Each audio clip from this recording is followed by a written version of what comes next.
मैं कांग्रेस पार्टी के अध्यक्ष के नाते आप सभी को मिलना, आपका दर्शन लेना, इसी वजह से यहाँ पर पहुंचा हूं।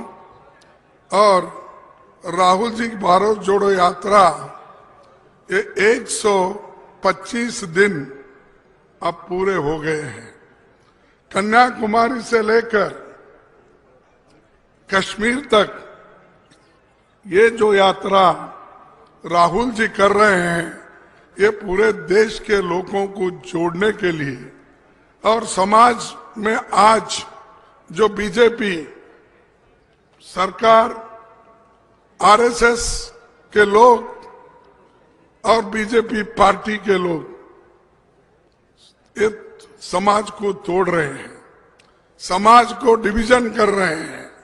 इसीलिए राहुल गांधी जी सोचे कि ये भारत जोड़ो यात्रा कन्याकुमारी से अगर कश्मीर तक ले गए, लोगों को बताए कि सरकार के क्या क्या कमियां हैं, खासकर इन्फ्लेशन का है, अनएम्प्लॉयमेंट का है और हमारी आर्थिक स्थिति रोज ब रोज खराब होते जा रही है।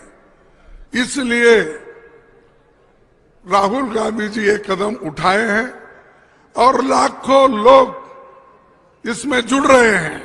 युवा हैं, किसान हैं, मजदूर हैं, मीडिया के लोग हैं, प्रोफेसर्स हैं, इंजीनियर्स हैं, बच्चे हैं, बूढ़े हैं, हर उम्र के लोग और हर प्रोफेशन के लोग इस भारत जोड़ो यात्रा से जुड़े हुए हैं। इसीलिए ये सक्सेस बहुत बड़ा सक्सेस हुआ है। इसको देखकर बीजेपी घबराई है और वो हमेशा कुछ ना कुछ कांग्रेस के खिलाफ, हमारे खिलाफ बोलते ही रहते हैं और उनको कोई देश की भलाई के लिए काम करना नहीं है। सिर्फ चुनाव कैसे जीतना, इसके तरफ उनका ज्यादा ध्यान है। लोगों के समस्याओं को सुलझाना वो कभी काम नहीं करते और वो कभी भी लोगों के भलाई के लिए वो काम नहीं करना चाहते। कहीं भी जाओ चुनाव की बात करेंगे, कर्नाटक में जाते हैं तो चुनाव की बात करते हैं। अभी तो त्रिपुरा, मेघालय, नागालैंड वहां चुनाव है, वहां पर भी जाएंगे। तो उनकी एक देश को आगे बढ़ाने के बजाय, देश की प्रगति करने के बजाय वो सिर्फ चुनाव कैसे जीतना, इसी के ऊपर उनका ज्यादा ध्यान है। और जो कुछ सवाल जनता के सवाल होते हैं, उन सवालों को लेकर जब हम पार्लियामेंट में खड़े होते हैं तो चर्चा करने के लिए वो तैयार नहीं होते और कुछ ना कुछ बहाना बना के सदन को अडजर्न करने लगाते हैं और बाद में ये कहते हैं, देखिए हम तो तैयार थे, लेकिन ये कांग्रेस के लोग बार बार दिक्कतें पैदा करते हैं और इसीलिए सदन नहीं चल पाता। लेकिन हम जब सुनने के लिए तैयार हैं और जनता के समस्याओं को सदन के सामने रखना चाहते हैं, वो सुनने के लिए तैयार नहीं है। इसीलिए आपको इस विषय में मजबूती के साथ रहना होगा, लड़ना होगा। ये तो डराते हैं, डरा धमका के हमारे कई लोगों को वो लेके चले गए हैं। लोग जो हमको चुन के दिए, हमारे 6 सरकारें उन्होंने चोरी की। मध्य प्रदेश की चोरी की, कर्नाटक की चोरी की, महाराष्ट्र की चोरी की। तो मैं क्या कहूं, यह बहुत बड़े मशहूर, मैं क्या कहूं, चोर कहूं, डाकू कहूं, क्या कहूं, क्योंकि जनता चुन के दिए कांग्रेस पार्टी को कि भैया महाराष्ट्र में आपकी हुकूमत होना चाहिए, कर्नाटक में आपकी हुकूमत होना चाहिए, मध्य प्रदेश में आपकी हुकूमत होना चाहिए। और इसके पहले भी जितने भी मेघालय, गोवा, ये सभी हमने जीत के आए थे, लोगों के आशीर्वाद से आए थे। लेकिन उन्होंने तोड़ फोड़ कर लोगों को एक एक करके लेके गए। किसी को पैसे दिए, किसी को लालच दिखाया, किसी को ईडी का, इनकम टैक्स का, सीवीसी का, हर चीज का उनको डरा धमका के अपने तरफ लेकर वो हुकूमत बना रहे हैं। आगे भी यही कर रहे हैं और करने वाले हैं। इसीलिए हमको एक होकर लड़ना है। और बहुत वो राहुल गांधी से डर रहे हैं, क्योंकि वो जब बाहर निकले तो उस वक्त तो उनको ऐसा हुआ कि भाई ये 3570 किलोमीटर राहुल गांधी चलेंगे। ये उनको पहले तो इसको ऐसा ये हवा में बात करते थे। जब खुद राहुल गांधी जी आज 125 दिन चलकर अब करीब 3570 किलोमीटर के नजदीक जब है, मंजिल को जब पहुंच रहे हैं, अब घबराहट शुरू हो गई है। इसीलिए चुनाव की तैयारी अब से शुरू किए हैं।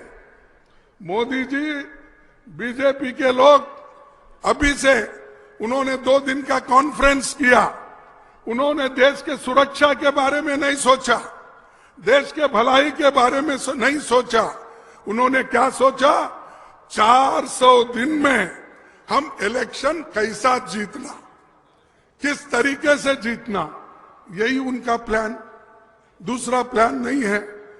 तो इसीलिए ये राहुल जी के तरफ से मैं कह रहा हूं, दुश्मन भी मेरे मुरीद है शायद, दुश्मन भी मेरे मुरीद है शायद, वक्त बेवक्त मेरा नाम लिया करते हैं, वक्त बेवक्त मेरा नाम लिया करते हैं, मेरे गली से गुजरते हैं छुपा के खंजर, मेरे गली से गुजरते हैं छुपा के खंजर, रूबारूब होने पर सलाम किया करते हैं।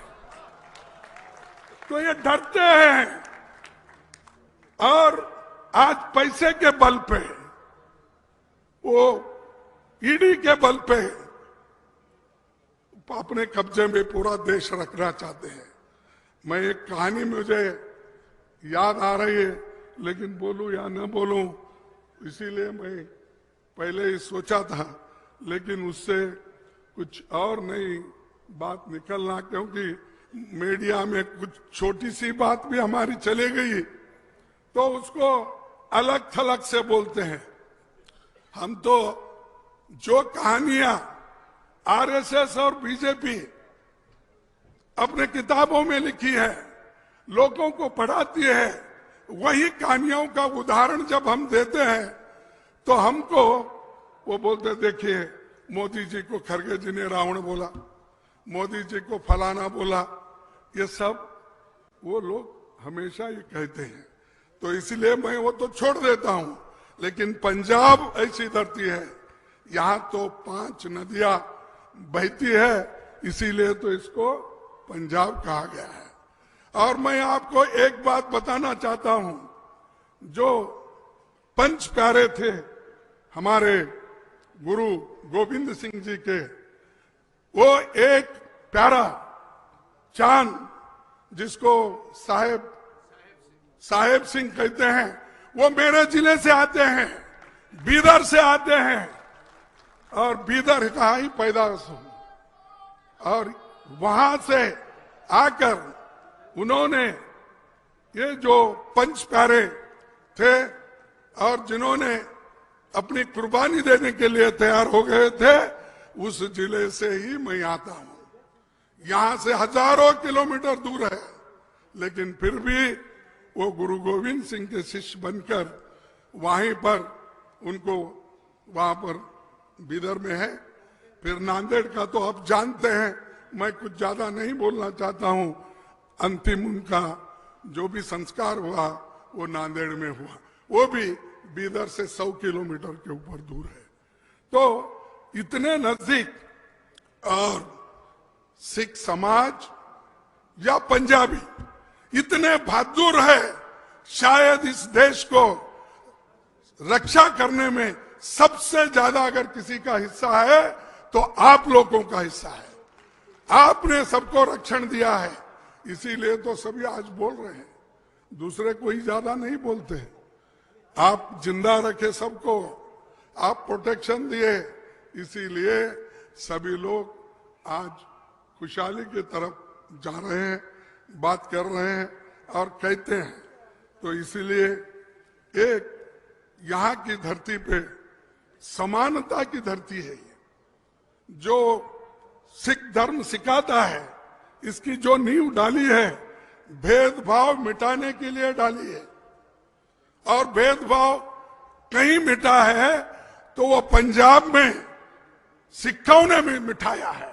और अगर यही काम दूसरे लोग भी करते तो हमारे देश में, हमारे धर्म में, और आज जो बीजेपी बहुत उछल उछल के बोलती है कि हमको ये करना है वो कर, अरे भाई समानता तो लाओ पहले। आरएसएस के लोग को पूछता हूं, संविधान की पूजा आप नहीं करते, मनुस्मृति की पूजा करते हो, आप मनु की पूजा करते हो, लेकिन हमको बोलते हो हम समानता लाएंगे और हमको सरकार दो। और सरकार में जो बैठे हुए लोग हैं वो मनुस्मृति की पूजा करते हैं। और इस देश में जो डॉक्टर बाबा साहब अम्बेडकर, पंडित जवाहरलाल नेहरू जी ने जो संविधान बनाया उसकी पूजा वो नहीं करते और उसको स्वीकार नहीं करते। गोलवलकर गुरुजी हो या दूसरे उनके जितने हेगड़ेवार हो, ये सभी कभी भी संविधान के यानी संविधान के लिए बात नहीं करते, वो अपनी ही बात करते हैं। अगर संविधान नहीं होता तो आज समाज में जो समानता की भावना है या लोकतंत्र की भावना है, हम एक है कि आवाज है, जय हिंद का नारा जो उठता है ये किस लिए उठता है कि संविधान रहने के वजह से हम सब